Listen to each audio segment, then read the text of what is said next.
water, hot shower. Hot Atlanta smoking green cauliflower. Tangerine, yeah, I call it sweet and sour. And my lawyer say it's urgent, I'ma call him in an hour.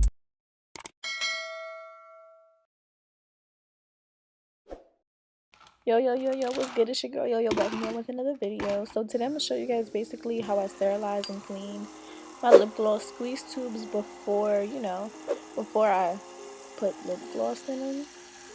I don't know, I can't talk today, but Merry Christmas, y'all. I'm uploading this a day after Christmas just because, I know everybody's with family and stuff, but yeah, I'm over here just editing. So I'm basically putting in this Dawn dishwashing soap.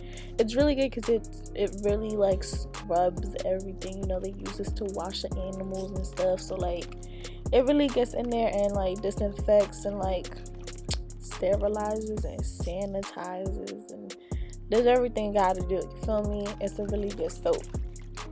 Highly recommend. No, I'm not sponsored by any type of soap, but here I'm basically just putting in my squeeze tubes in. I don't know why I did it so slowly, but I just also didn't want the water to splash and stuff like that. And then yeah, now I'm just massaging the squeeze tubes, you feel me? Just playing with them, just massaging them. Yep, giving them some love. And then I threw in the caps, and now I'm gonna be throwing in the little applicators. All right, now, come on now.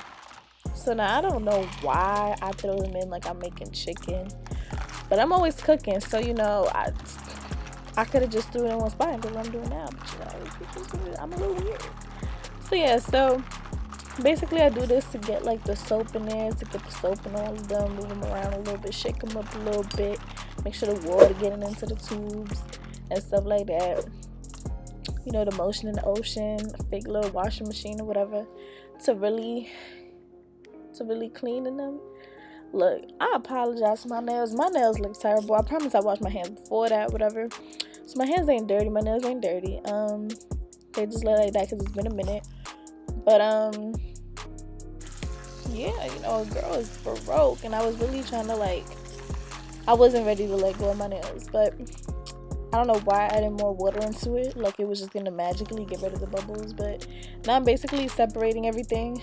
This one, the cap got on it by accident, so I just put it right back in or whatever. Also, if you want, I just play with the tubes for like 10 minutes, but you should leave the tubes in there for 10 minutes or play with them for 10 minutes, whatever you want to do. So I'm basically getting most of the water out of them, and I didn't show when I was rinsing them out, but basically the way I rinsed them out was just I ran water into them and really tapped everything out, making sure there was absolutely zero soap in the squeezing tubes. Oh, you almost did it. So then basically here I struggled a little bit. Y'all about to see in a second, but I was struggling trying to keep them up. But once I got them all to stand up, they stood up the whole time. They didn't fall back down. I just left the squeeze tube there for 24 hours standing up, and then the next day I basically tapped all of the excess water, and that was it. They were completely dry and ready to be used. So I hope you guys enjoyed this video. See you in the next one. Bye. Yep, that was me struggling. So I started over right after that.